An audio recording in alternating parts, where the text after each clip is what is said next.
Thursday. Sam.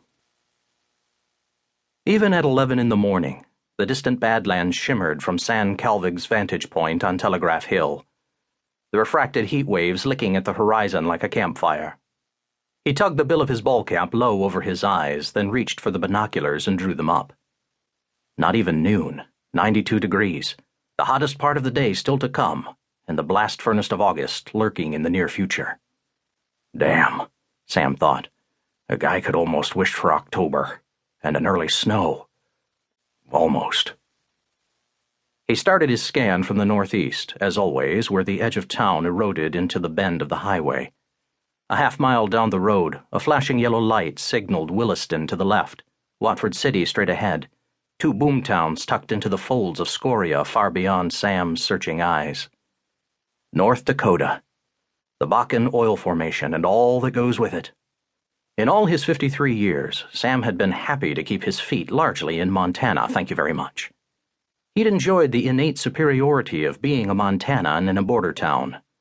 He might well be a farm boy, but at least he wasn't some mud hut dweller from across the line. That kind of self-regard was a product of another time, however. Now the rush was on, and it seemed that every eastern Montana kid with a willingness to work and more than a few shiftless layabouts was being pulled across the border, drawn by oil that never ran dry and the promise of $90,000 a year. It made Sam sick sometimes to think of this.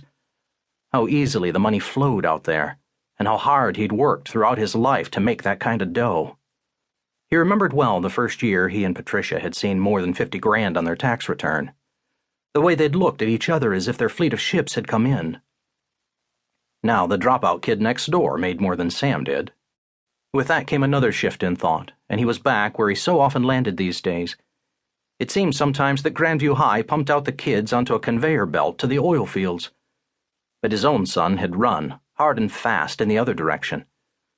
Patricia, ever the optimist in the ways of family, kept saying Samuel Jr. would be coming home this weekend. Sam wasn't inclined to believe it until he saw it. Just beyond the state line lay the nest of simple, white, mobile housing units, the man camp for the rig that rose like a ship's mast on the flat land in the middle of Sam's view. He telescoped in. Sons of bitches, he said. Gonna have to keep an eye on them. He said it aloud, as if he weren't alone on Telegraph Hill, as if an absent conspirator might intuitively understand the rotten trade-offs inherent in an oil play. By night, the men shuffled westward into Montana, more particularly, and more galling to Sam, into Grandview, to drink whiskey and chase women, and while the double muskie and Pete's Cafe might enjoy the fattening bottom line, others in the town were paying the freight. Sam himself had found a 19-year-old kid up from Oklahoma curled up into a ball in his garage one morning, sleeping off a drunk. While the young man was properly apologetic in his startled sobriety, that experience had changed things. Sam locked his doors at night now, and so did his neighbors. Parents told their children not to talk to strangers and to avoid certain parts of town after a certain hour.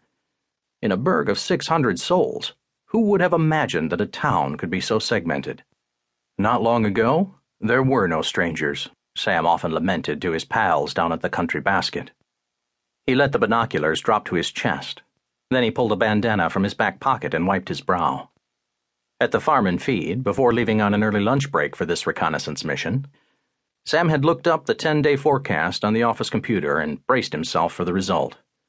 The third week in July was reliably a cooker, and this year looked to be no exception.